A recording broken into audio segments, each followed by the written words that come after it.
our guitarist made a compilation, and it was only 5 shows that we ever played of me saying "move," and it was, like, fucking 15 times, and I'm like, "Wow, fuck, I say that way too much, Right. man."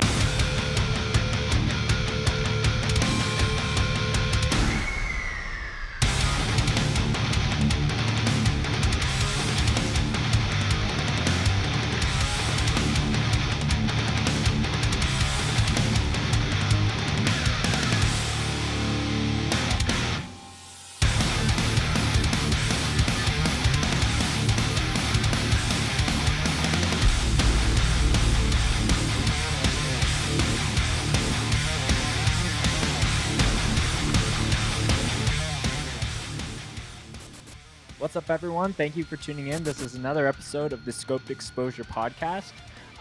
It's been really cool in the last few years to see a lot of Western Canada meets Eastern Canada connection, and this podcast is definitely going to be one of those as I'm welcoming on a good friend, someone who plays in my opinion, one of the most underrated Toronto bands right now. Please welcome Cian of Die Alone to the fucking Scoped Exposure podcast. Thanks for joining me, bro. No worries, man, thanks for having me. Absolutely. I was thinking about it before we were jumping on. Like, hardcore is such a interesting thing where there's all these different um, kind of not entry points, but like meeting of like different things. And the way that we Right. met initially was when you were playing in a different band and you weren't even doing vocals; you were doing drums. Yeah. And that was our first, soft introduction. I'll call it that because we didn't really have a lot of FaceTime, and that normally is the name of the game for me with like filming bands. It's usually like after I put out the videos that we Yeah. start to build a little bit of a friendship there. But I think we had kept in touch because that show that we initially met at was like a month before the pandemic hit, if I'm Yeah, remembering that was correctly. right before everything hit the fan, really. Yeah, it was That like was, uh that was a fun show. mhm. It was, very, like, spur of the moment, like, "Hey, do you wanna come out and film this Toronto show?" As, like, a Yeah. one-off. It wasn't even, like, a big fest or anything, I so didn't even know that you were in Endgame then. Like, I just knew you as the guy who, like you're well like the Canadian Hate5six. well, to be fair, Endgame, we were just playing locally at the time, but we didn't have our demo out until that Oh, okay. August. So, we were only known between, like, just playing in Calgary and maybe the Right. one-off show in Edmonton.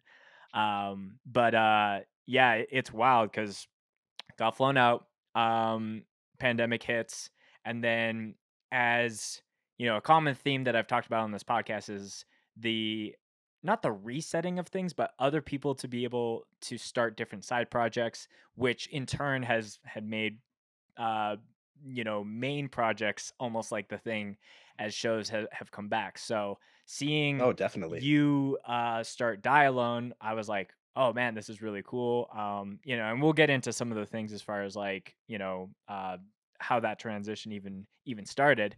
But before we get into the music chats, before that gets ahead of us, we have to check some bevs for the show. Of So, course. Kian, you go first and tell me what you're going to be sipping on for the ep. Alright. It's, called Tales from the Patch, wherever the camera is. Yeah, there we go. It's, Cool.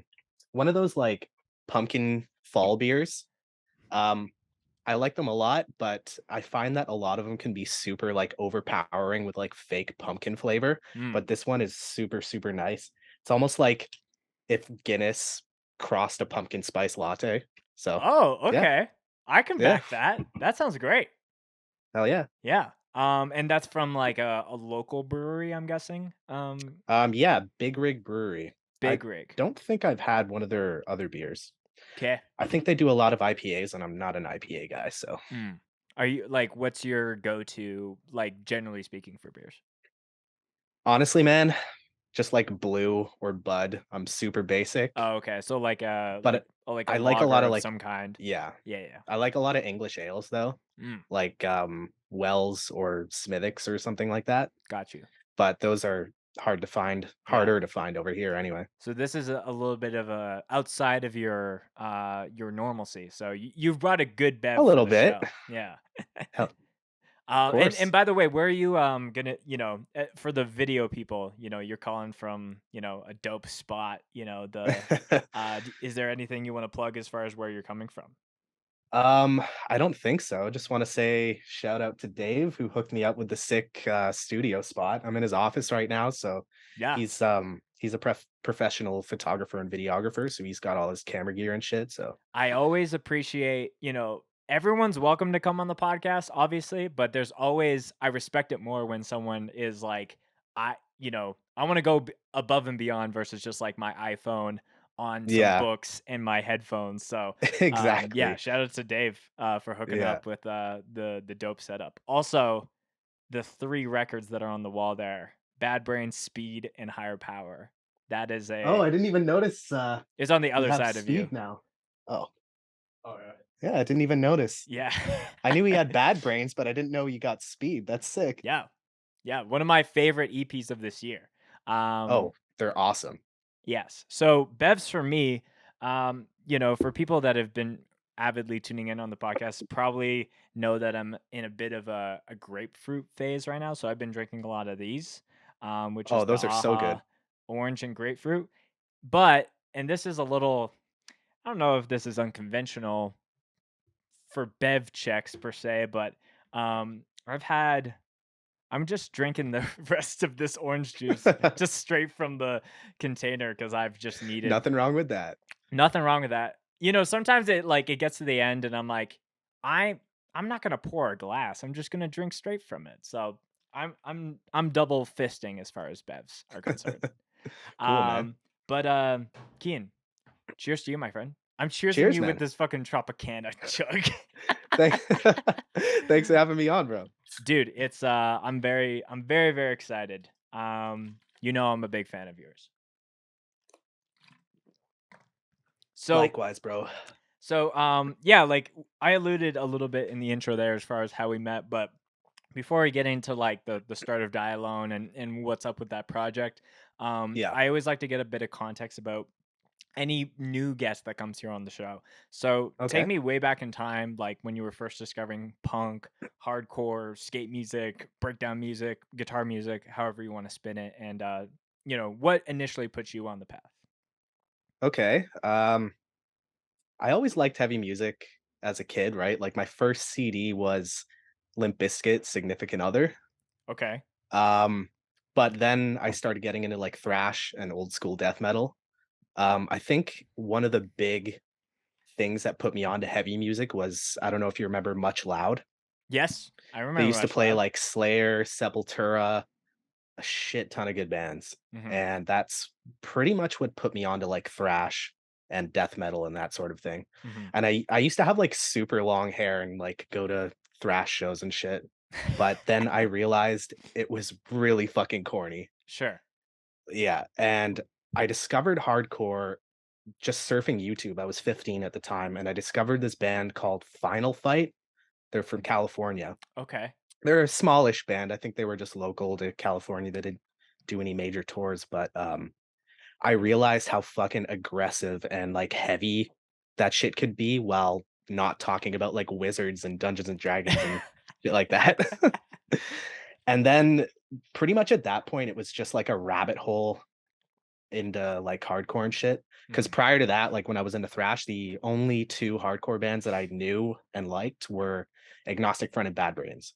Okay. So, then it was like, yeah, I just went down the rabbit hole and just got into anything and everything.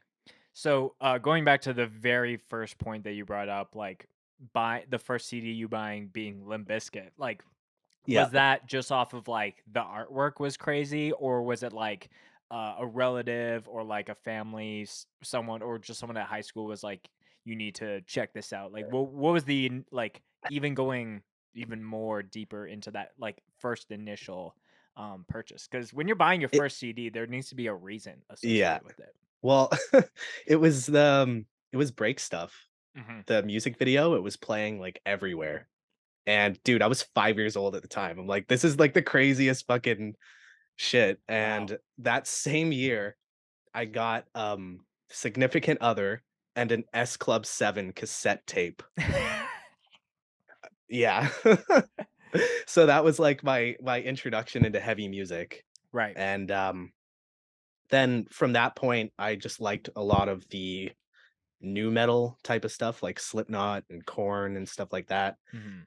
I guess technically my first hardcore CD would be Perseverance by Hatebreed. Mhm. I got that when I was 8, but I didn't know that it was a hardcore band. I just knew it was the band on the Triple X soundtrack. Okay. Yeah, Yeah. but So you yeah. were hella young while you were, like, discovering this stuff. Yeah, very young. My mom would buy me the music, she said, as long as I don't use the language, like which was fair, and I Yeah. didn't Right. around her. Right. Yeah, right. So, yeah, I was really, really young, but, I would say thrash metal was my introduction, Sure. um, to hardcore, Yeah, yeah. if that makes sense. Totally, and I think everyone's got their quote unquote main as they're kind of discovering stuff, but there's like different things that are just off that you're like, oh, okay, I can. It's not that you tolerate it, but it's like the exception, and maybe the Yeah, exception grows into like becoming the new main, if that makes sense. yeah, Hmm. for Yeah, sure.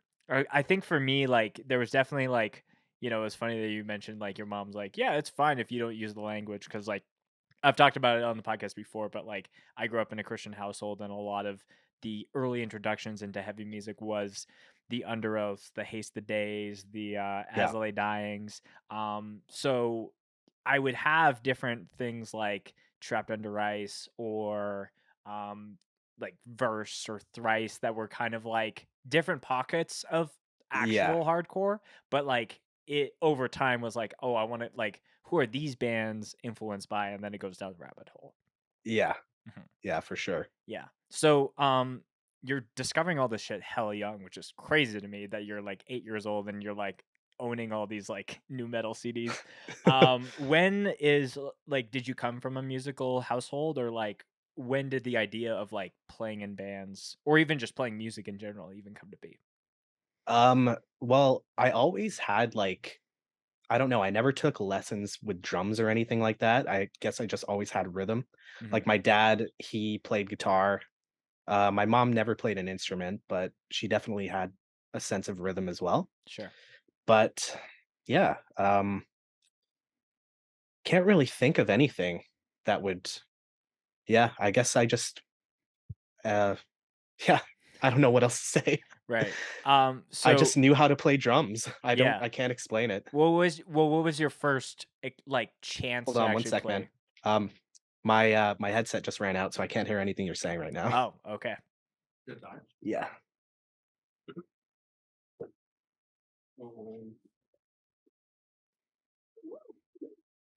Hold on, my producer's gonna hook me up. All good.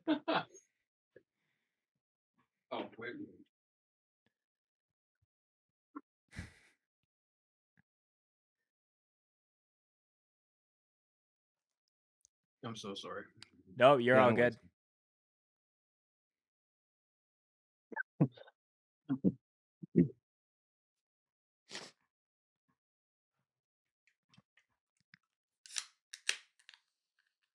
good. All right, are we good? Check, check. Hello, Oh, hello. no. Hello, hello. What about now? Yo, yo. You hear us? Oh, yeah, Okay, sweet. Okay, that's better. cool. I don't think that I'm just seeing if there's any echo, but I think we're okay. Okay, cool. Yeah, yeah. Sorry Oh, about that, man. no, that's all good. People have had their laptops die in the middle of an Oh, fuck. interview. That shit happens. Um, Trying to remember where we were kind of jumping in. Oh, okay. So like I'll re-ask the question and then you can kind Okay, of go yeah, into that. perfect. Um, so you're discovering all this music like hella young, which is crazy to me. When is like the first time that you're actually like playing music? Like outside of just listening to it through headphones or speakers, like when are you actually like playing along to it, even if it's like a pots and pans kind of shit? Yeah. Well, I got this drum kit when I was 10 years old. It was, like, given to me by one of my mom's friends. It was, like, one of those kiddie, like, beginner drum kits, Right. but it had a snare and a kick drum and a cymbal. So me and my brother Connor, who plays guitar and dialone, we used to jam all the time in the basement, and that's pretty much how we just started getting into heavier and heavier music. And yeah, Mhm. So are you the older sibling to Connor? Connor's older than me by 2 years. Okay, got you. So like it which is always funny because when siblings are in bands together, it's like such a unique thing where Yeah, you can have like band banter and you're trying to fight about stuff, but then you guys actually have to go home and like, I sit know. with that. So Yeah. was there a bit of like, oh yeah, we're gonna be in a band together for sure, or you're like, oh god, I don't want to be in a band with my brother, if you It know what I was mean? like a for sure thing. Yeah, totally. Writing music with Connor is so fucking easy. Hmm. Like the process, we just bounce off each other so well, right? Right. So it's like there's no question. Hmm. So was it because he was always a guitar player? Yeah, Okay. yeah, So it was like, okay, you're the one writing the music and I'm the one structuring, the beats and how that works. yeah. Mhm. Uh, Sometimes, like, because I can play a little bit of guitar, like just like power chords and basic hardcore riffs. right. Sometimes I'll like show him a riff and be like, "Yo, do something with this," or I'll hum a riff on my phone and then Right. be like, "Check this out." Right. Oh, so you guys were like really doing stuff like really out the gate. When we were kids, not so much. Like we were just covering songs that we knew. Mm. We knew like a shit ton of Slayer songs, so we were just like we go in the basement, play a lot of Slayer, maybe like Cannibal Corpse or something like Right. that. Yeah. And then once we started getting into hardcore, that's when we decided, yo, we got to start a band, and then we started taking it a little more seriously.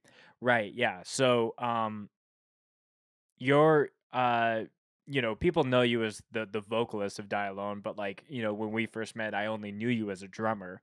Yeah. So talk to me about like the first few bands that you started playing, cuz I think even before Born Without Hope, you were like doing other bands if I'm Yeah. yeah. So my first actual band that I was in was a band with a few friends of mine, and I played bass in it, Mhm. but I was kind of just a fill-in guy. Like it was open string kind of metalcore stuff. Right. So I just got to bounce around on stage and chug. The So the best part I, of playing bass in a band. of course. But the first band that I played drums in was with Connor and two other friends. We only played like 3 or 4 shows. We were called Organized Crime, and, I played drums, and it was a fun band, but we didn't really gel that well with the other 2 guys, Mhm. so we called it quits, and then, like, a year or 2 later, that's when we started Born Without Hope. Cool. So first off, let me say, organized crime it almost seems like a shame that that band only existed for a small amount of time because that band name is hard as fuck. I know, Um, right? so you do organized crime.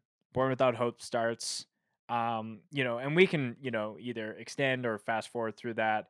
Um, I saw you guys play in February 20, yeah, 2020. And then when does the idea of Die Alone even come into the picture?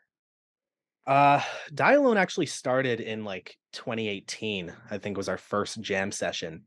Mm, It was gonna be a side project between just me, Connor, and Bobby, just fucking around, really. yeah.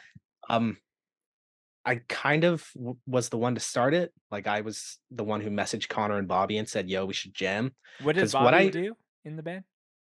he plays drums. Okay. So sorry to cut you off there, but like No at worries. what point was you like Die Alone is starting even earlier than I thought, but at what point Yeah. were you like, I want to do vocals? Or was the conversation of you doing vocals even in the picture at this point? Oh, yeah, I forgot to mention. So, during Born Without Hope, I did vocals in a band with a few friends of mine called False Promise, and that was, like, my Okay. first time doing vocals Hmm. ever. I didn't know what the fuck to do. I was actually super nervous during the first 3 practices until I finally, like, found my style. Hmm. That was just a really quick band because our buddy was over from Japan, and he was leaving that summer, so we only got to play shows for maybe, like, 5, 6 months. Hmm. I think we played 5 shows, and then once he left, we're like, "Yeah, it's not the same without him," so we just called it quits. Right. So So that was actually that like was my the first. initial that Yeah. was the first rodeo, so to speak. Yeah. Okay. And then because Bobby was in that band, but he was playing bass. Mm, But me and Bobby were still friends, so we're like, "Yo, let's continue this thing and keep it going, but like change up our style a little bit." got you. Okay. So this new idea of this band starts 2018, you said. Yeah. Yeah. Um so 2018 to when you guys drop your debut EP 2021 is a long amount of time. And Yeah. obviously Of pandemic and some of those things are course. within that time frame, but like what took, was it just it was a side project band so it wasn't getting the attention to actually like Pretty much, output the yeah. music? It's actually crazy how much our style changed.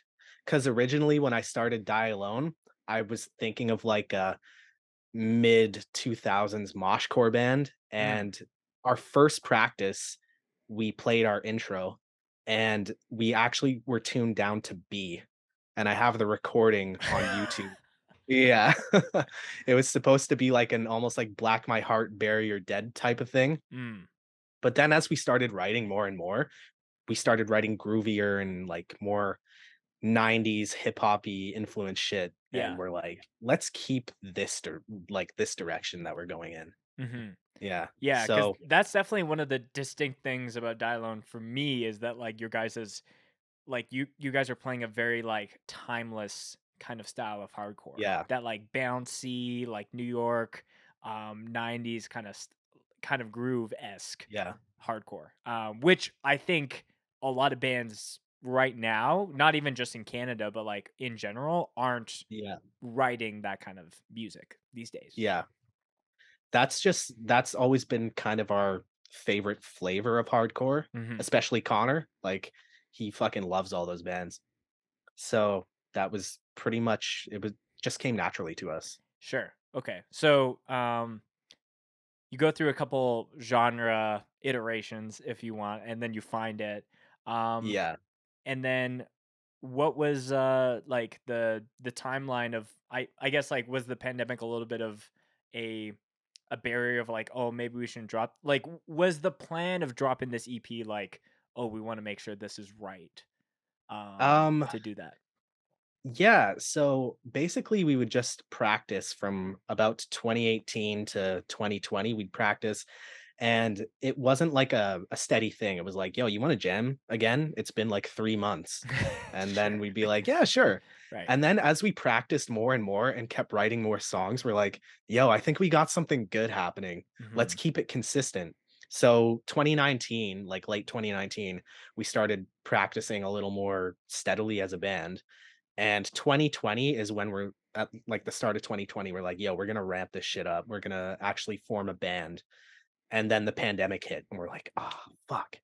So that really slowed us down until finally in like mid 2020, we met Yoshi through our Japanese friend that I mentioned prior, Mash. He introduced us to him because he wanted to be in a Oh, hardcore band, okay. and we're like, "Yo, like, sure, we need a bassist," and he fit right in. Right. And that's when we're like, "Yo, anytime the jam spaces open up, we're practicing. Mhm. Doesn't matter."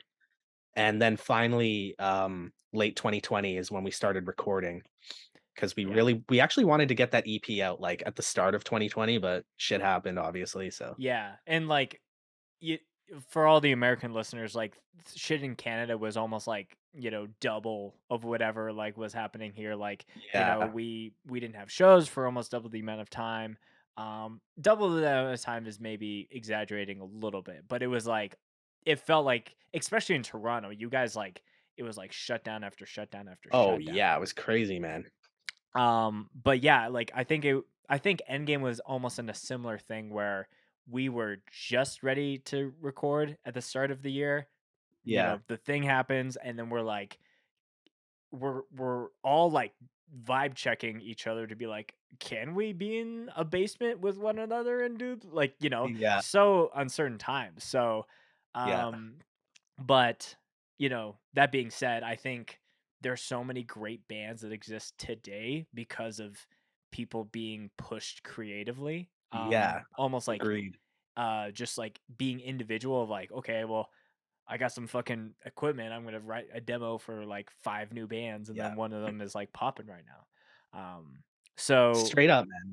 Like the scene is reborn after the pandemic. It's crazy. I'm seeing like tons of new faces, tons of new bands. It's totally different to what it was prior to the pandemic mhm. Yeah, I in the best way possible. yeah, like I almost think it's almost like when you like like give someone like the shock, like the clear, like that's Yeah. how it feels like it. We're maybe on like there's peaks and valleys with everything, and maybe right now hardcore is at like a peak right now, Yeah. and there might be an eventual valley, and there's always like some of that, but it has been like wild to see all new faces. Like it's weird to go to a hardcore show for me now, where it's like, oh, I actually don't know like half of these people. I know, right? Right. So, And no, you go. it's weird to go to a hardcore show now where there's only like 15 people there. Whereas like prior to the pandemic, at least in Ontario, that was almost the norm to go to like a dead show. You would never see it completely packed. And now Right. every show is packed, Yeah. And which then I guess I'm kind of lucky to be in Die Alone riding this wave. yeah, yeah, I think like new bands specifically can really, there's definitely bands that like um existed before and are still like killing it these days. And maybe they had an album drop during 2020, so it's been nice to see those bands get their fair share since things have come Yeah. back. But I almost think bands that are like brand spanking new riding this wave have just a bit of an edge, if you know what I mean. Yeah, big time. So, end of 2020, you guys are like, okay, it's safe and viable for us to record this EP. You sit on it for a minute, and then you drop it at the beginning ish. I think it was April of 2021. Yeah, it was April. I just can't remember the date. Yeah. What going into that? Because this is a project off of multiple years of time that you're Yeah. putting in. Like, what's going through your head like before you're clicking schedule on the Spotify or the Bandcamp or whatever? Honestly, I just hoped, like, people liked it because I fucking liked it, I'm not gonna lie. I loved my band shit, I'm like, "Yo, this is fucking hard, man." Right. I think, uh, yeah, that was pretty much it. I just wanted people to like it, and I wanted people to mosh at shows. Mhm. Because whenever I watch sets, like, the pit is the best part to watch second to the band, right? Right. So, I just wanted people to go off at shows and like the music, and then if that happened, then I'm happy. Yeah. So, put out the EP. I would say you guys had a pretty good response initially, but again, timeline wise, shows didn't come back until even like 3 to 4 months after that. Even and Yeah. that's being pretty gracious. Tell me about the very first Die Alone show that you were seeing. Oh, people, you see the streaming numbers, but now you're seeing how people are actually Yeah. responding to it. That was, so our first show was in Barrie, and I was just excited that shows were back, man. That was a fucking magical night. Hmm. We played first, obviously, and it was wicked, man. Like, yeah, I don't know really what else to say besides it people went off, like, they moshed, um, and it was an unforgettable night Yeah. just to, like, be playing those songs live, especially because, like, some of them were almost 3 years old at that point, right? Right. So, it was a bit of catharsis, I guess you could say. Totally. And how has playing live changed for you as like, initially, taking in shows when you're the drummer versus like the front person, you're like actively engaging with things happening Yeah, versus like you're engaged, but it's like totally different. yeah. Well, right off the bat, being a vocalist is way more fucking fun than being a drummer. Like, it's fucking awesome. Like, I'm not a super outgoing person in real life, but being on stage, it's like the old, like, cliche that, like, you're a different person on stage is completely true. Hmm. I just it's just a lot more fun. Playing drums is fun. I love playing drums, but being a drummer in a band it sometimes it just feels like another job Hmm. to me. Yeah. So that's one of the reasons why I quit Born Without Hope is because I did not want to be a drummer anymore. It was just too stressful. Hmm. So Now the only gear I have to load in is a microphone. I'm Just kidding. I'm not one I'm of those fully dickheads who embracing don't the help I don't their carry gear at shows no, no. I always do stereotype. because I know how it feels. Yeah. You go from carrying everything as a drummer to carrying nothing. Yeah. Yeah, yeah. No, I've always played guitar in my bands, so it's like I've always had a been in the middle of that where it's like, hey, I got my shit to deal with, but like it's maybe 2 trips worth, but I feel bad for drummers where it's like 4 or 5 trips from the van. I know, right? um so yeah, it sounds like it's not that maybe the door is shut on playing drums ever again in a band, but right now you're just like riding this like, wave of fronting a band right now. Kind of. To be honest, man, like I've been watching those Hate 5-6 drum cams lately, Mhm. and I'm like, fuck, kind of want to play drums again. But I know if I'd start a band and be a drummer again, like 3 shows in, I'd be like, why the fuck did I do this, man? Right. Worst decision of my life. I know it's when Set Straight played Hold Your Ground and we kind of had to like jerry rig a couple of fill-ins with like 5 hours notice. I played drums for that band. It Yeah, was I've looked back at the drum cam footage. I'm like, man, I should play drums in a band, but I keep telling myself like, no, that's so much work. This is the I one know. time where literally you showed up and played, and then I didn't have to do anything else because like we didn't load drums in. I didn't even like take the cymbals off. I was like, this is not my fucking problem. I just played the Nice. set. But yeah, sometimes it's not like it's a lot of work, but you do get a different level of enjoyment. But at the same time, Yeah. fronting a band when you get to just like pass the mic off and it's almost like more spontaneous. Yeah, for sure. Hmm. So, what's maybe been like it's interesting that you say like just the personality type of yourself versus how you are on stage. Like, Yeah.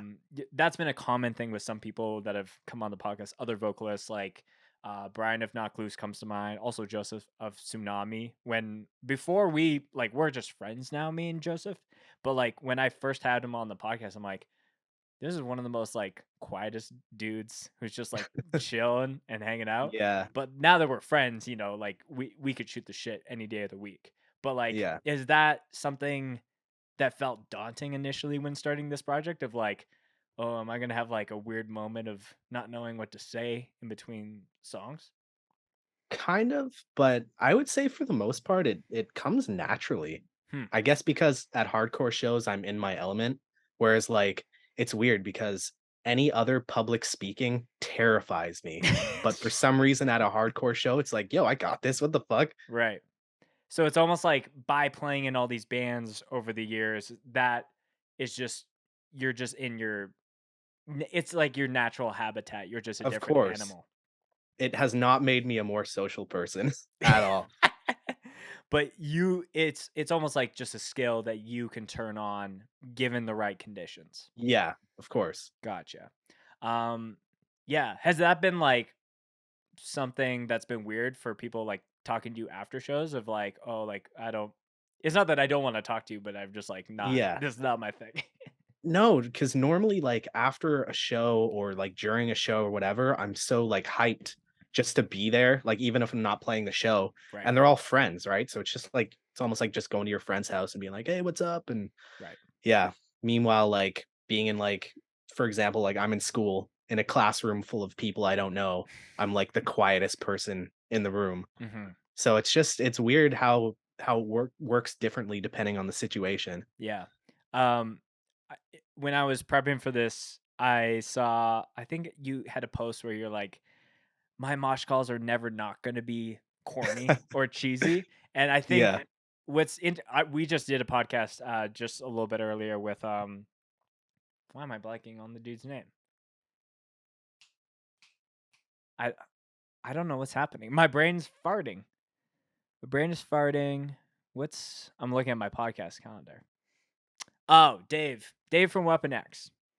And we were talking about corniness in hardcore and like how people will say, "Oh, that's corny."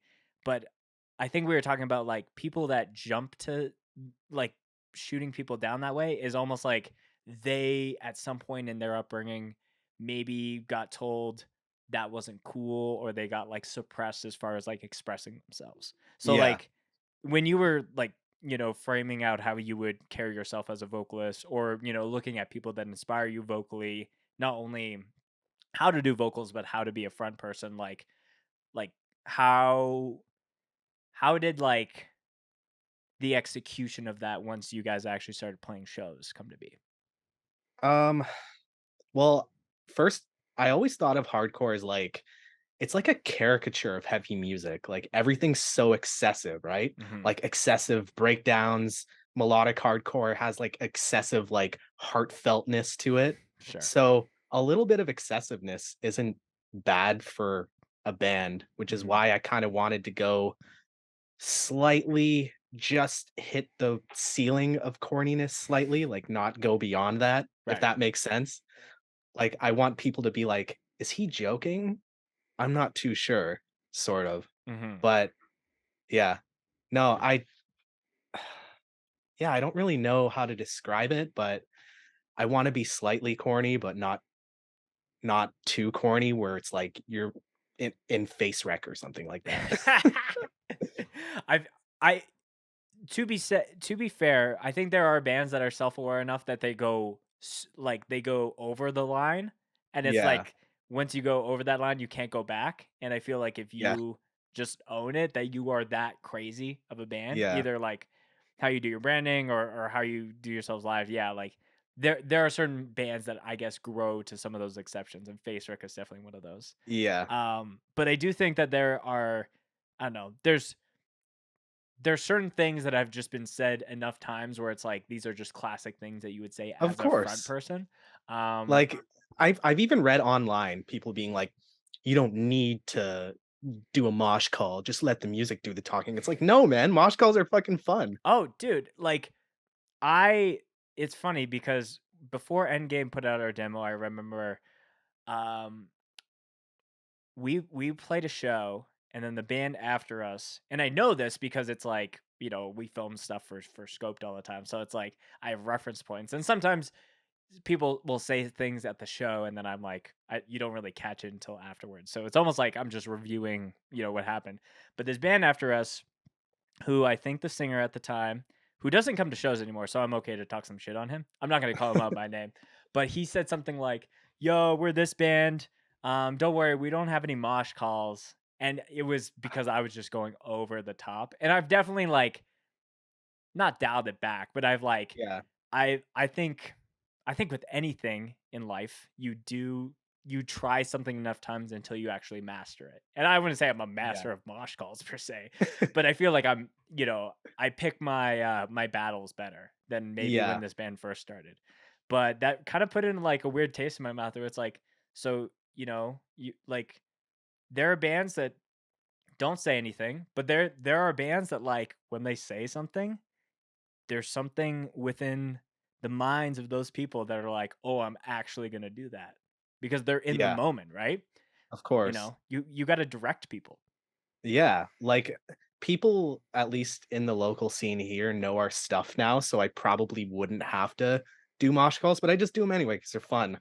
Right. And plus, saying, like, ridiculous shit on stage can be fucking funny. Yeah. Like, I remember we played this show about a month ago, and in our intro, we just have this long pause, and normally I'd do, like, a mosh call, like, I don't know, something super generic, but the show was just so fucking hot, nobody could breathe. I think the second vocalist on after us, he had heat stroke, so he had to go to the Oh hospital. God.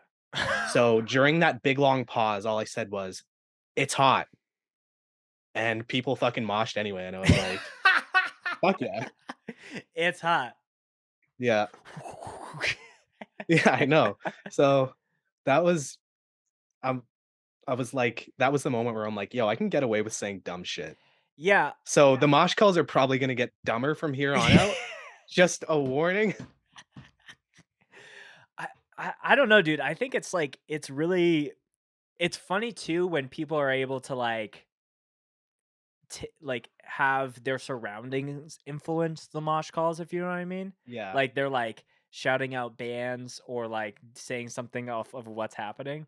Um Yeah, I don't know. There's like, there's the classics that we all have used. Everyone listening to this Yeah. podcast has used the side to side, front to back, let's fucking go, like whatever it is. But like there are some times where you can look at your surroundings.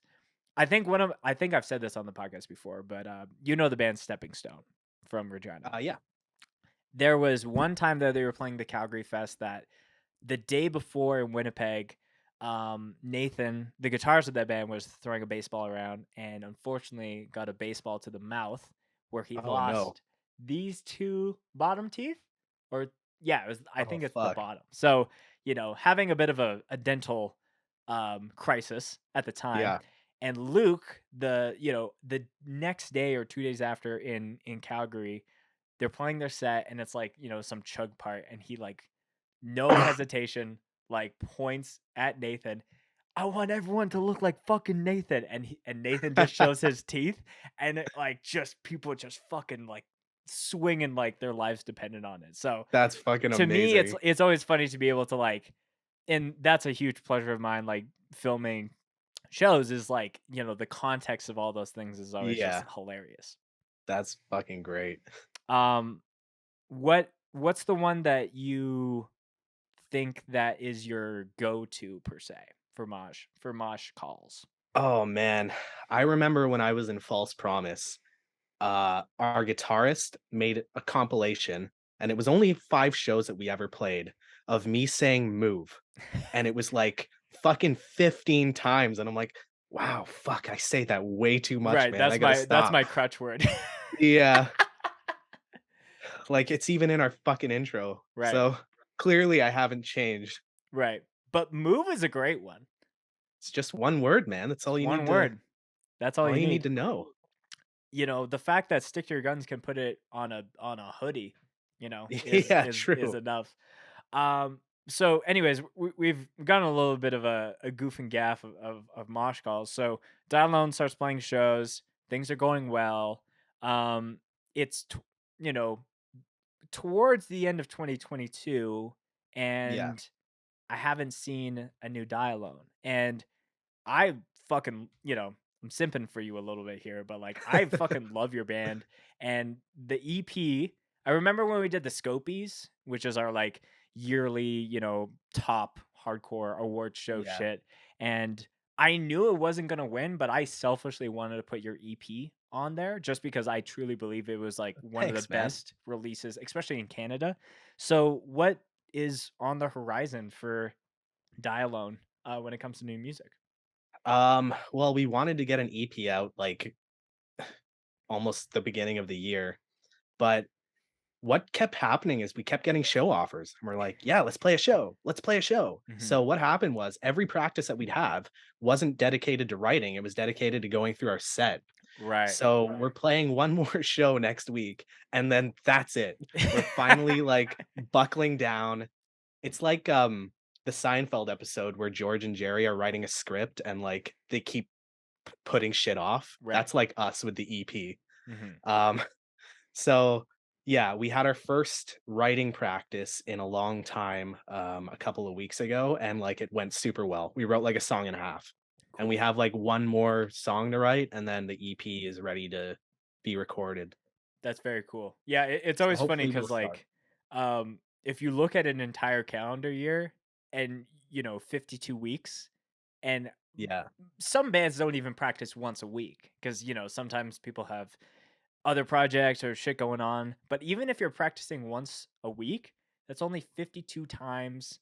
And that's not even yeah, including the weekends that because you need to play shows. So like yeah, let's even say like you cut it down the middle and it's 50-50 jams for practicing for shows and then just for writing. It's only like yeah. 26 jams and sometimes I you don't know. have the creative juices flowing. And so Yeah, yeah, like, shit does take time, but, I'm glad to hear that new shit is coming. yeah. Like we were getting super nervous because we're like, fuck, man. Like we can't just like ride this EP forever. Like people Right. are gonna be like, fuck that band. They only have one EP. Like they're old news now. So we're like, Nah, we nah. gotta start writing. Mhm. So yeah, that practice went super, super well, went really smooth, and it kind of like brought us back to where we were before that. And we're like, oh, we still got it. Yeah. We're still good songwriters. Totally. Yeah, I guess, like, it's also it's a little bit of a contrast as far as the amount of time you guys had since the very beginning of the band in Yeah. 2018 to, like, writing the same body of work, if not more, in such, like, a condensed time. But arguably, the first block of time, you've already gone through the paces of, establishing the sound and the lineup and how Yeah. you guys operate. Yeah. So, speaking of the current EP that's out, um, I wanted to pick your brain about the last song, which is Okay. the title track, Yeah. yeah, title track off of the EP. What's crazy to me because I was listening to uh to it today, I was like, this song has like a minute and a half of like just hardcore mosh intro, and then it's a song, and then it's like another minute and a half of like hardcore mosh outro. Was that intentional? Because like, that's a bold move to put a 5-minute hardcore song on your, first release. Well, so that song, we originally performed it in False Promise. Um, yeah, so I kind of wrote the main riff to that song and then showed it to my buddy Mash, and I'm like, "Yo, play this." And then he kind of made up the rest of it. Mm, But so the intro, Connor wrote that entire thing because he resonated with the lyrics. Like the lyrics, I wrote those lyrics when I was going through a really dark time. Um, I wrote them on the train in 2017, and I was just super fucking depressed. I was in school at the time for plumbing, and I didn't even want to do that. I don't know why I was doing it. And I got reamed out by my instructor for fucking up or something. And I left class early that day and I just went home. And then on the train, I just like had a fucking breakdown and I just wrote these lyrics. And mm, so Connor really resonated with that shit and made these like sad sounding chords. And he's like, yo, I want to put this at the start of the track just as like an intro. We can do it as like an interlude or something like that live. And so that's how that happened. The got you. breakdown was always there, but it was just like the dun dun dun dun dun dun. It was when we decided to play it and die alone is when we're like, yo, let's just slow it down because it's gonna be our last song. Right. Yeah.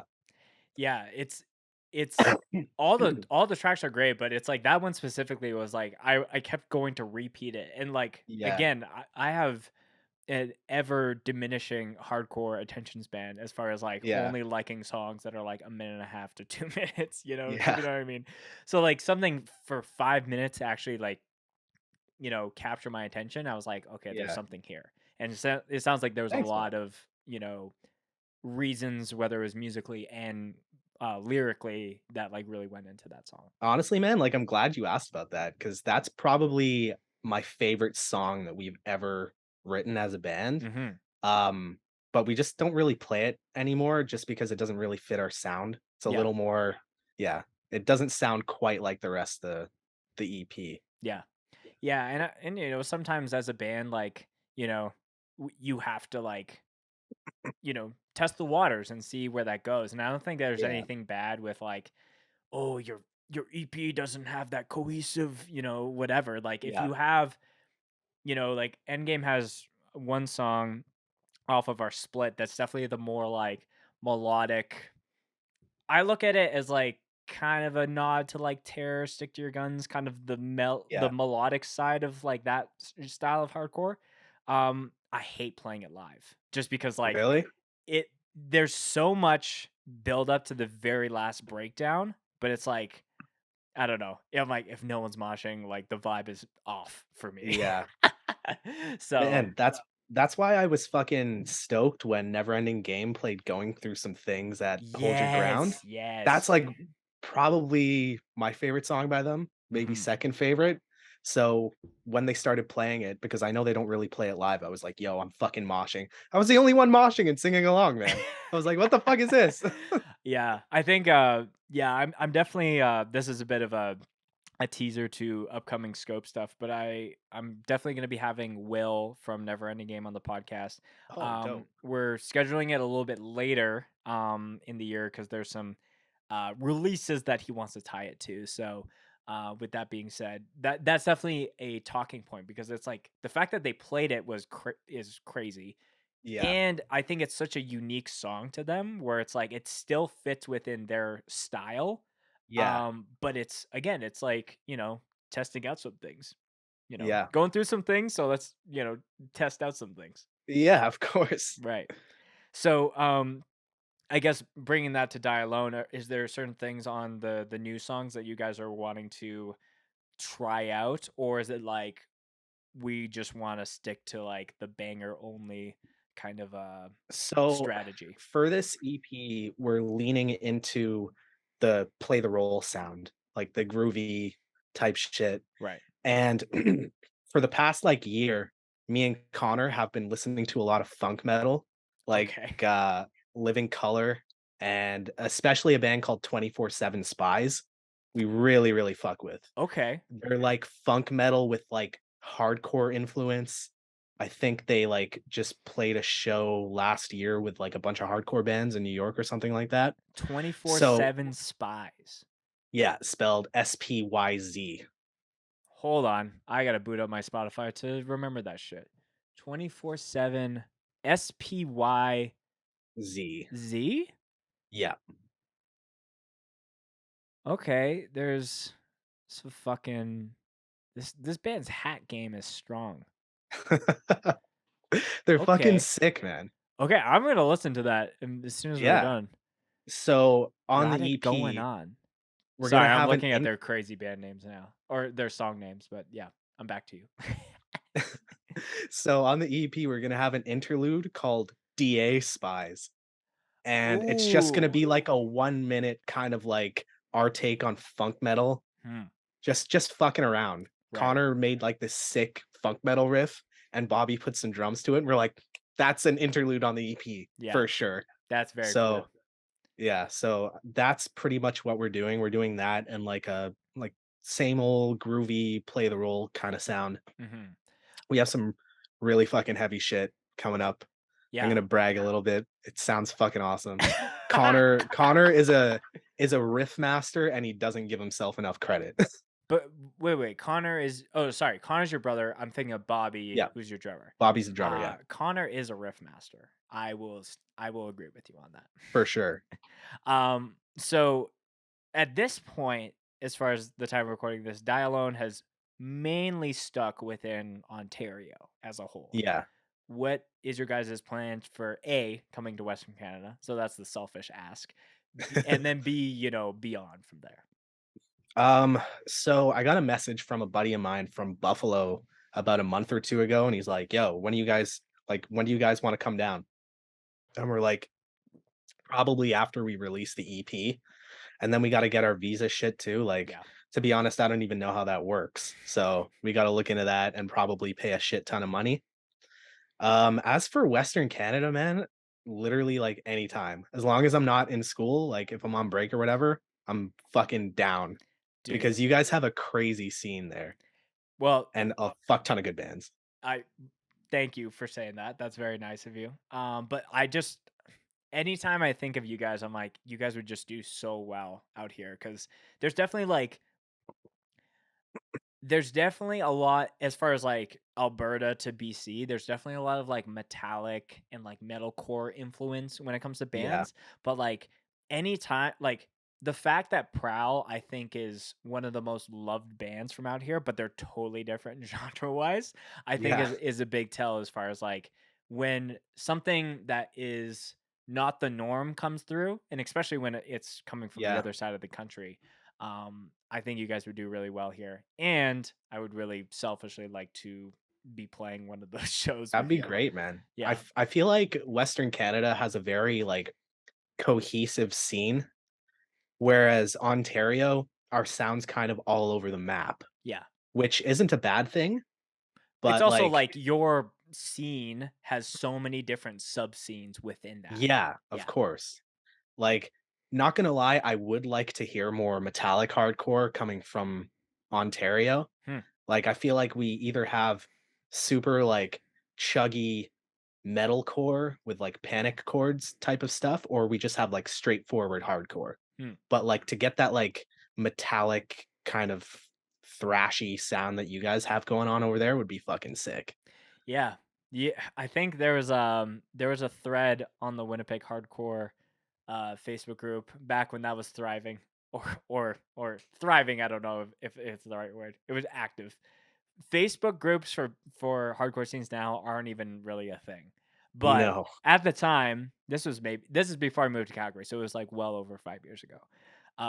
Someone started a thread where it was like, you know how in sports where people will trade members or Yeah. like you know, different athletes for different teams. Yeah. So people were like tagging people of like, oh, we'll trade so and so in this band and then send over this band.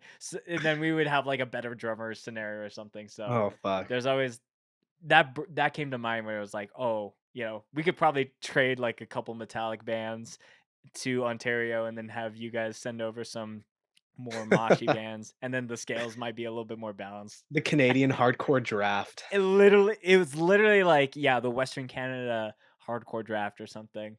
But then, you know, some people would be like, there's no way that I'm going to fucking Regina, Saskatchewan or something like that.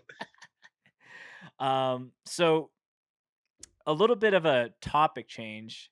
Okay. Um, I know that I saw on your Instagram that you got a ton of retro gaming shit in your Yes, man. possession. Tell me about that. So, honestly, I haven't bought a retro game in time just because the market's fucked, man. Oh, Like, I don't know if you watch a YouTuber, Carl Jobst. He, like, did a no. deep dive into, there's a company called Wata Games who artificially inflated the market. And now What? on top of that, you have, like, people who aren't even into retro games just collecting for the sake of making money. Hmm. It's fucked, man. So I've opted out and I've switched to emulation essentially. But yeah, I fucking love retro games, man. It's like holding a piece of history. Absolutely. Yeah. Like to like feel the actual like box and like flip through the manuals cuz Mhm. manuals were crazy back then. It was Like they were like a full fucking book. it was manuals and then, like, if you could get guide I remember buying, like, some of the like, Gen 2 Pokemon games, and if you could get the fucking book that had everything Oh this man, is, like yeah. the internet existed, but, like, I actually going have the Gen 2 strategy guide. You do? Yeah, my Dude. buddy got it for me for my birthday. That's wild. I'm sure that goes Yeah, for man. a pretty penny. But again, I think that even that me saying that that mindset of like owning retro shit is just to make a dollar. I Yeah. think is we're in a bit of a not even outside of retro games. There's a bit of a flip mentality when it Yeah. comes to things now. Because It's like I people with comic books in, like, the '90s and 2000s. right, yeah, I wish that I could just like I used to own I would say 50% of all Pokemon games from like I had like the yellow and red Yeah, cartridges, and then I ended up selling them later on. I would say a few years ago, just because I like needed money at the time or whatever. But I yeah. like go back. I'm like, man, I wish I like held on to that shit. I wish I held on to the original like games that I had growing up. I know, and we Mhm. just throw away the boxes like animals. I know, like animals. What the fuck is wrong with us? um, what's maybe out of all the things that you've collected over the years or like what's the one pride and joy that that you've held on to for the longest time? Shit. It's gonna take me a minute because I have to, like, go into my collection. Right. Um, so I made it a mission that I didn't complete to get every single Pokemon game in box with the manuals, and I made it to Pokemon That's Ruby. almost a taller mission than Yeah. catching up all whatever the fuck number of Pokemon that exist nowadays. So I have red, blue, yellow, gold, silver, crystal, and then ruby, and then I stopped Mm, because then shit got, like, crazy expensive. yeah, because Because I even wasn't buying one, like, once a week, right? I was buying one, like, once every, like, 4 months or something when I had some extra money, right. and just as time went on, shit got super, super expensive. Yeah, because even just to buy, like, a cartridge for one of those games is Yeah. easily 3 figures. Yeah. Mhm. Also, probably one of the things just, like, sentimental value. My buddy, who used to play in False Promise when he went back to Japan, he sent me a package a couple of years ago with, like, a bunch of Japanese retro I saw that. games.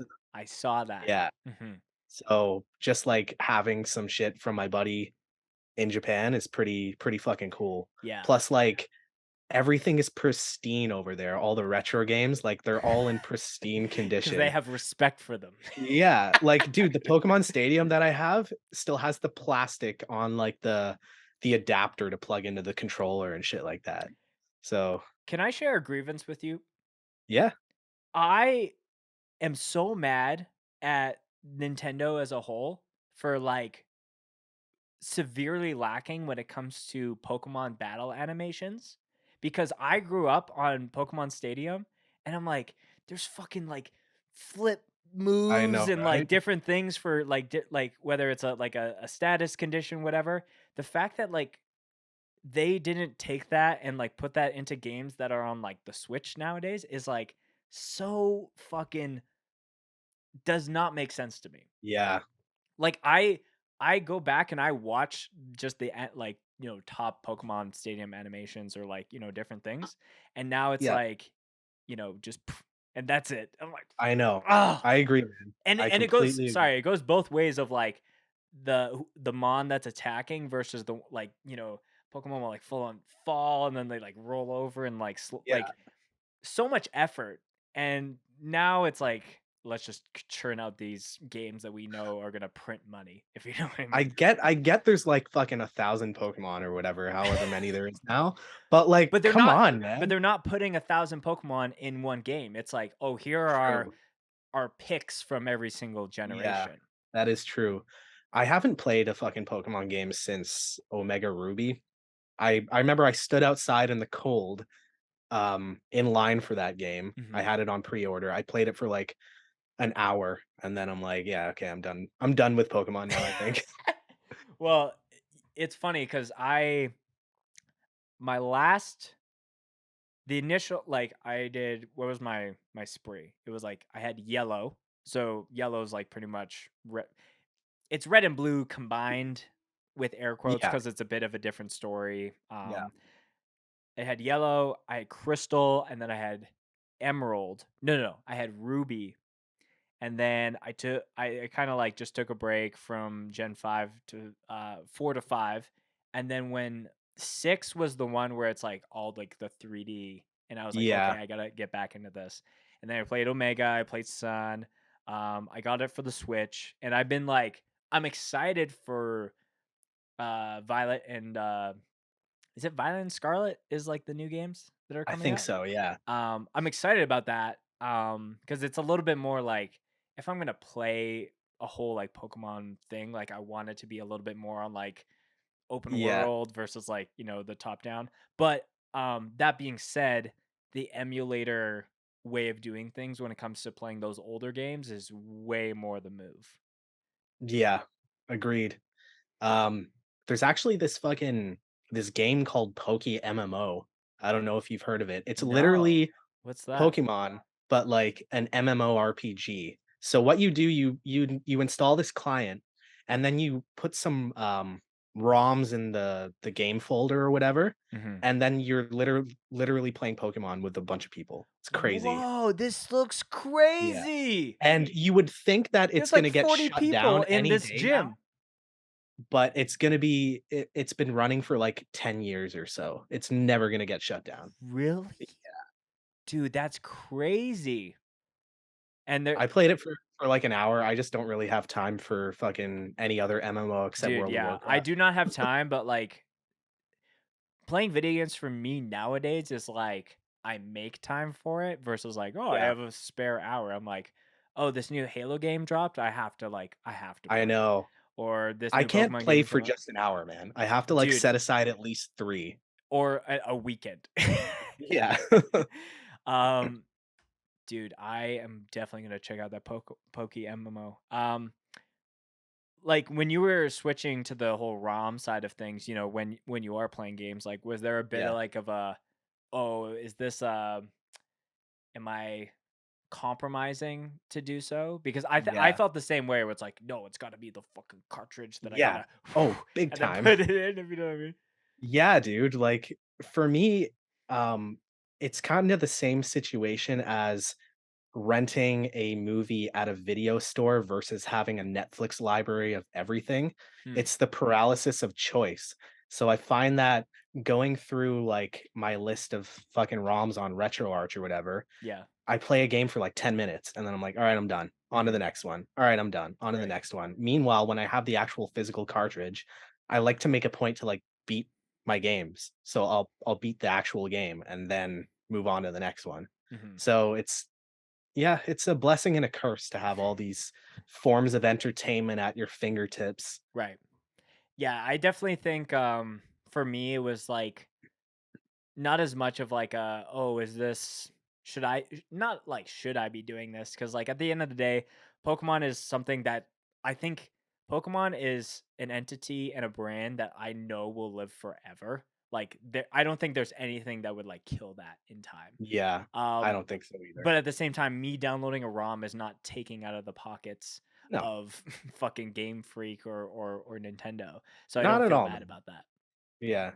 It's the pirating new games that Sure. is taking money from the developers that I don't agree with. Mhm. Because, like, PC games are so fucking cheap now, like, on Steam and, like, a GOG and shit, like, I think, the entire Fallout collection was, like, $5 the other day or something. Right.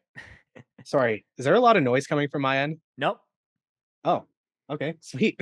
Because there is outside the door, because this is actually like a vape shop, they're making some sort of vape juice, and Oh. all I hear is like some sort of drilling.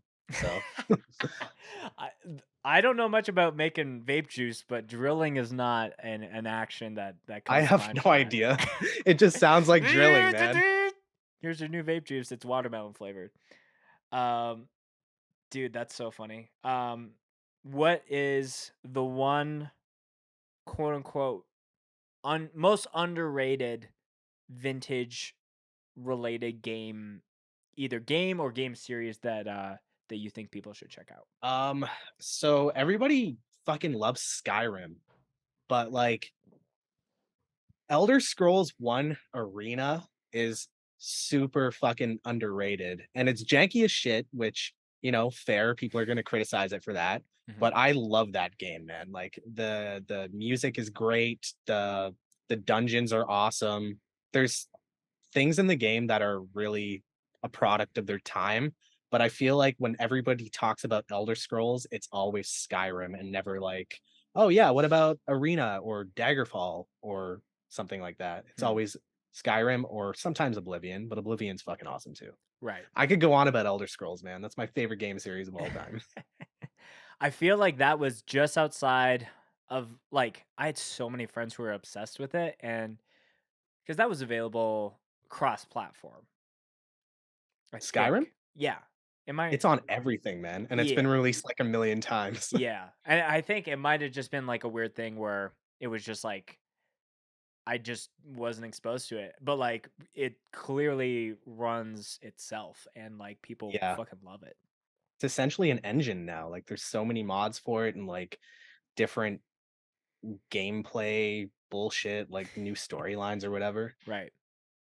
Yeah, man. I'm looking at some of the random GameCube games that I've been trying to sell on Facebook Marketplace. They're just sitting over Oh, there. I yeah? was like, yeah. Not these aren't worth mentioning because I'm trying to sell them. And it's like Which there's ones are they? You gotta mention them now. all right. Well, we'll do a little bit of a show and tell. That this is, I would say this is the bad batch, and then I'll show you the good shit. The shovelware batch, Yeah. if you will. Oh, yes. Sorry, my dog's immediately behind me, so I'm trying to back. Okay, so this is on the for sale. So anyone listening to this podcast, if you want this, this is a great way to fucking. I'm just gonna guess right now and say there's some like Pixar video game in there, like No, Pixar movie game, no, like Cars 2 or something. no. Uh, some of these are bangers. I think I was just like, when am I gonna actually be playing these games? So number one, New Super Mario Brothers for the Nintendo DS. Classic. This is the Super Mario Brothers that walked so the rest of those could run. Is Yeah, that fair to say? I don't know. completely. Sure. Okay. Um, Star Wars Bounty Hunter on the GameCube. I've never even heard of that one. I know there was Battlefront, I but just when I knew there was like a ton of when I would watch like Star Wars lore and they're talking about the bounty hunters and the yeah. Mandalorians, they would always like some people would use clips of like Jango Fett. I'm like, Ah, who is this pixelated game? And I bought this in hopes to give it a go, but I haven't played it yet. So I was like, maybe I'll just sell it. Um, Arguably a goated game, but I was just like a little bit too much of a doesn't have the replayability I want to. yeah. Lord of the Rings: Return of the King. Okay. No, I've never even played that. You've never played this? The only Lord of the Rings game I played is Lord of the Rings Online. Oh, okay. I've done Lord of the Ring, that one and Two Towers, pretty much the same like hack and Yeah, slash, upgrade your wizard, dwarf or elf. Um, yeah, it's like, oh, we're just kind of progressing along, yeah. and then not the original Burnout, which is not great. After buying it, I bought this for $5. uh, Later Burnout games were Yeah. actually like way better. I don't know if you played those.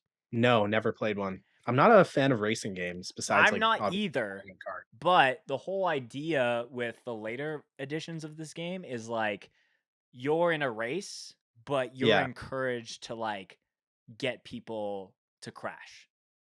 So Oh, you would shit, get okay. points if you're like, you nub someone and they hit it. And it's so Yeah. funny because the race will pause and it will show the slow motion of them absolutely eating shit. And then you're right back to it. So Sweet. that's the for sale. DM me if you want those. And then let me grab the current GameCube setup if my dog is gonna move. Do you have some you probably don't have some games there because that's Do not I your what? space. You don't have any games there. No, not here. Okay. What's okay. Marty, move. We gotta show some games for the folks. Okay. So this is my current because I'm a GameCube Nintendo head, if Yeah. that wasn't obvious already. Um this is the current inventory.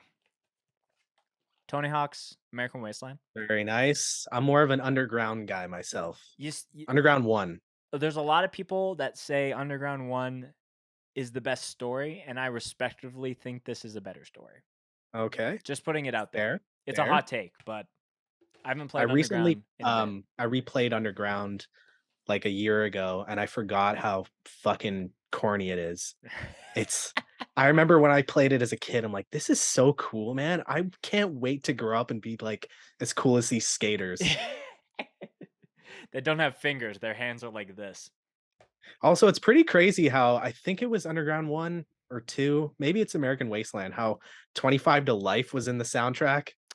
Yeah, because I know in 2 or Tony Hawk 2 is, the Public Enemy Anthrax song. But yeah, which one is 25 to Life on? I can't remember. It's in one of them. Jordan, if you could check that and let us know, that'd be great. Speaking of Tony Hawk 3, That's this a good was the one. game that was like really put this has like CKY, Yeah. Alien Ant Farm, like Is that the one when you're, like, in, like, the foundry with, like, not yeah, I think that's the one. I had it for PS2. It's yes. the one with, Motorhead on it too as well? Yes, Or is Ace of that 4? Spades. Ace of Oh, okay. Spades. Yeah, that's Yeah. the one I had. Um Arguably one of the best fighting games of all time. Yep. Super Smash Bros. Melee. I don't know. Are you in? Do you know of competitive Smash? Oh, yes. Okay, cool. Yeah, I We could play do a a shit whole ton. episode about that, bro. Yeah. um, I'm a Simon main, if you're you a wanted to Simon know. main? What? Yes. Yeah. Who do you main Oh, in and this DK game? as well. Oh, I never really played Melee. I skipped it. Well, So I played the Melee's NT like the one. true breeding I ground know. of I professional. know. But man, I'm not that good. It's the physics, man. It's like the gravity's weird. I can't get into it. playing this game to the level that it deserves to be played is like you need to be a scientist. And like Yeah. it's so mathematical. Yeah. Maybe a mathematician is a better. Well, there's I don't know. Speaking of mathematician and numbers, 25 to life was on Tony Hawk's Underground 2. Okay, that's the one. What a great segue. There you go. Good job, Jordan. Um, do you want to know who I main in Smash? Yes. Uh, try to guess. I will give Okay, are you a you talking about hint. Melee or Ultimate? I will play this across any game minus the original. So he was Box. introduced in this game. Oh, okay. Bowser. No, but like weight class is the same. Okay. Shit. Ganon. Yes. Do Nice. you know why So I main Ganon? why? There's a Canadian melee player. I think he's Canadian. No. There is a Canadian melee player who mains Ganon, but there's another player that's a little bit more infamous. His name is Bizarro Flame, and Okay. he is inarguably the most disrespectful melee player. So he'll like knock someone off screen and like they're dead, like they have no recovery. They've Yeah. used their up B, and he'll just it's last stock, and he'll just jump off and down B them or fucking give the boots. Just like there's a That's amazing. I'll send it to you after this. It's a Yeah. compilation of just most disrespectful Bizarro Flame moments, and it's like 20 minutes long. Nice. So me and Dave, we play doubles sometimes. Like we'll play against two other people, like me and him versus two of them. Right. And I'll pick Ganon and he'll pick like, I don't know, Richter or somebody like that, somebody fast. Right. Because it's good to have a slow guy and a fast guy. Right. And so at the end of the game, when it's down to like one person versus me and Dave, when we're kicking their ass or whatever, Right. what Dave will do, he'll intentionally break his shield. So then the other person will run up and be like, "Oh, I got to get a smash attack in," and that's when I hit them with the B, with Yeah. the warlock punch, and it works every time. Yeah. Well, there's so many of those with Ganondorf. I was thinking you're gonna do his like leg, like up A, where he charges it for a bit and then Oh just yeah. fucking lays it down. Oh man. Last two of my GameCube collection. The only hockey game that I'll fuck with, NHL Hits 2003, because it's like it's not even really a hockey game. It's more of like Yeah. a like just check people and score needlessly. Like Dude, I ice hockey for the NES. That's the best hockey game. okay. It's just so straightforward. hmm And the very last, and this is how I'm going to tie it back into hardcore. Okay. Do you know this game? No. Okay. If you have a GameCube or access to one, you should definitely play it. To me, it's Okay. like one of the most underrated adventure GameCube titles. Okay. No, I've Um, never heard of it. it essentially is like what would that style be where there's like different worlds and then each of them has a door that has a mission. But there's like Like a different platformer? yeah, kind of. But it's like there will be an initial mission and then there's like different ways that you can go through the same A to B level, but there's like a different objective, whether it's like collecting red coins or like Okay. killing all the enemies or something like that. But the whole Yeah. idea is like you're this pissed off ninja whose master you kill out of rage and you need to like get all these stones to revive him, and it's just like so I don't know, it's a game that I've always gone to replay, and it's just so Yeah. fun. And here's the way I'm gonna tie it back to hardcore. Endgame has a song called "Feel My Steel," which is something this character says No when he's way. hacking through enemies. He says, That's fucking "Feel my amazing. steel," and I was like, that needs to be a hardcore song. Wow. And then that's how we there. I really wanted to put a sample from that game, because he'll say a bunch of wacky shit, Yeah. but he has one. It wasn't clean enough that I could pitch it to the guys, but sometimes you're hacking through enemies, and then he'll just angrily say, "Need to kill stuff." And I was like, man, that's so funny. But yeah. Shout out Damn, to dude. shout out to iNinja if anyone knows that game. Fuck yeah. Um, I feel like I've just taken up 10 minutes of me showing all these fucking games of this podcast, but here we are. No, that was a very welcome addition to the podcast. If someone buys one of these games that I showed earlier because of this I know, podcast, right? I know it will be worth it. If no one buys it, I know that I fucked up. Kian, since you don't have any games to show yourself, give me a top 3 like retro games that you think are goated. Um, okay, so how what would you say is retro? Like before 2000? I would say before. I'm gonna go like before these systems. So I would say before the Wii, the PS3, and Okay. the Xbox 360. Okay. So So that the kind of first timeline.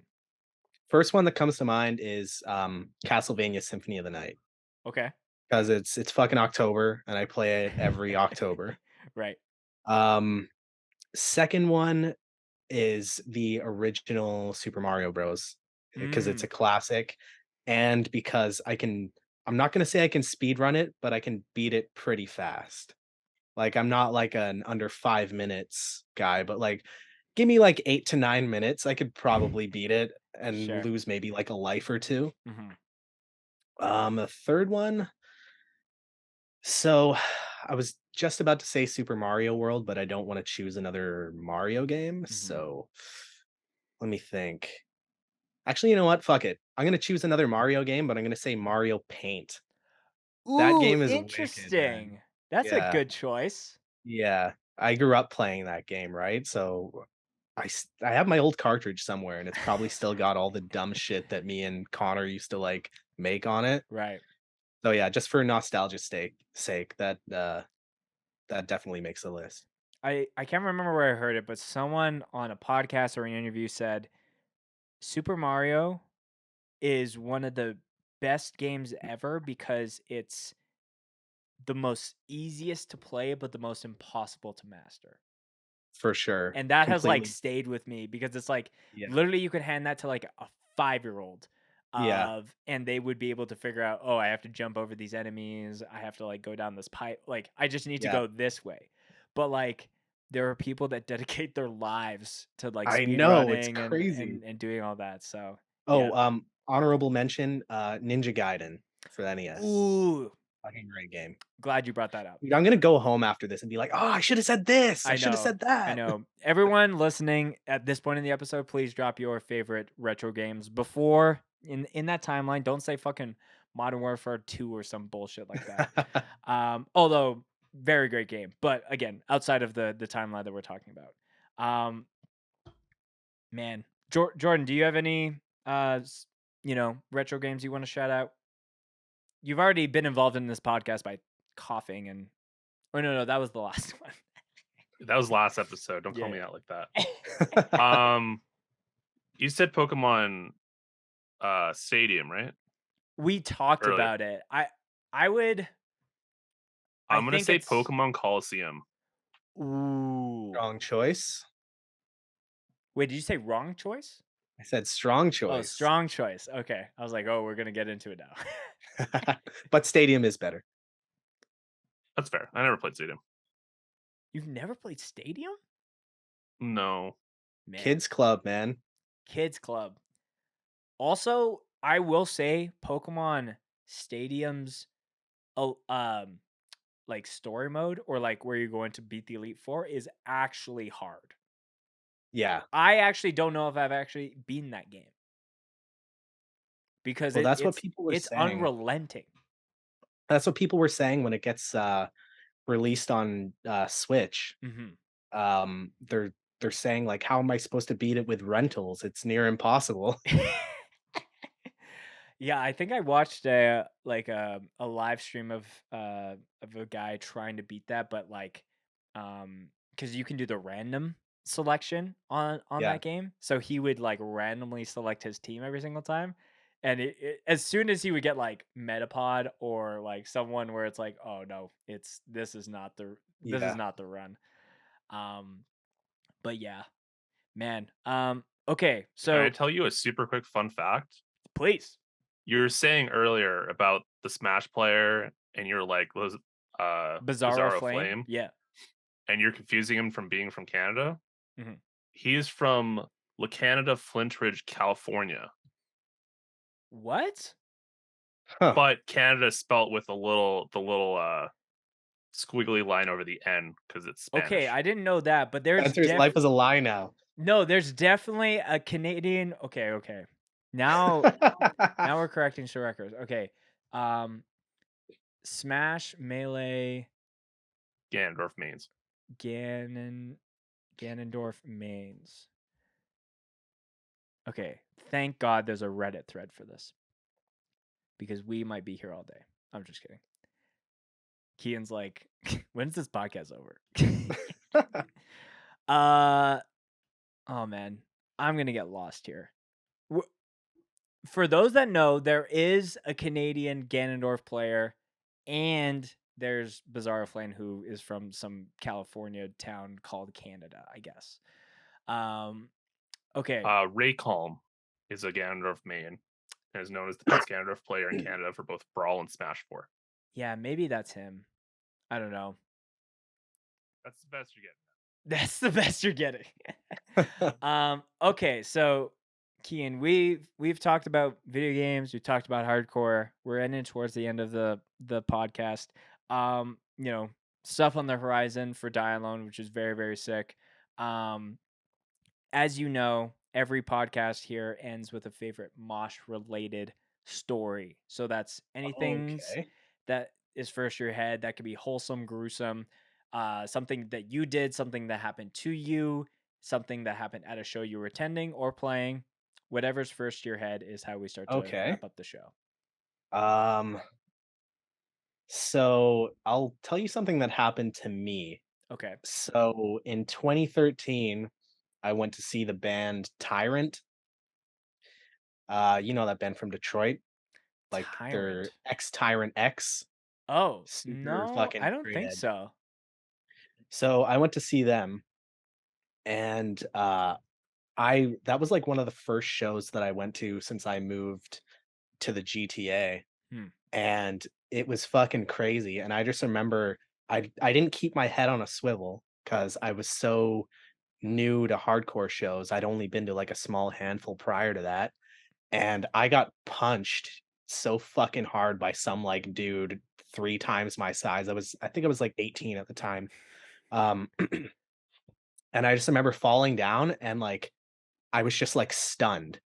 I that was like the hardest I'd ever been hit to this day in a pit. I was just completely stunned, and 2 guys dragged me out of the pit while I was sitting down, like, literally just dragged me out, Mm-hmm. and, Your one shield of them broke when yeah, you got hit. exactly, exactly, and It's one of those fucking. guys was I didn't even know him at the time, but it was Chris from Born Without Hope, and Oh, then, like, a couple years later, I was in a fucking band with that guy.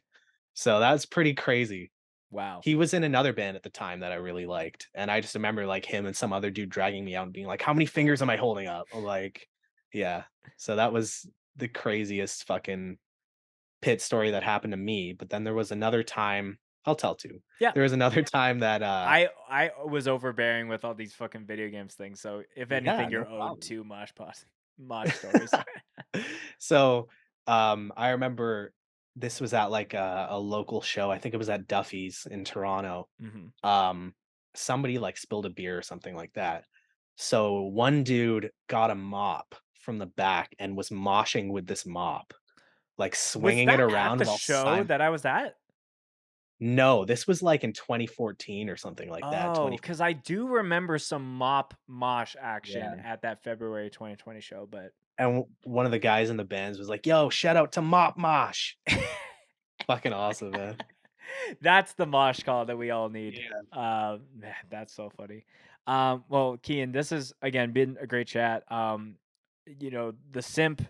I will unapologetically simp that I love your band, and I am Thanks, really man. stoked. The feeling is mutual. Endgame fucking rules. Well, I'm not saying that so you can fucking plug my band, but no, I'm really stoked. To see you on the vocals and like really thriving because yeah, it's really sick. All Thanks, of dude. your links, the band links, and all that good shit will be in the description and in the show notes. If there's Fuck yeah. anything you want to plug, anything you want to shout out, or anything you want to send the people off with, the floor is yours. Um, I think that's pretty much it. Just fucking shout outs to Connor, Yoshi, Rob, and Bobby. The dudes in Die Alone, man. They're great dudes and I love making music with them. I don't This is funny. I don't think anyone in Sculpting Silver podcast history has just shouted out their band.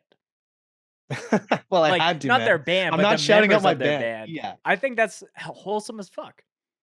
Well, they're just fucking good dudes to write with, man. I've never been in a band where there's just been 0 problems. Hmm.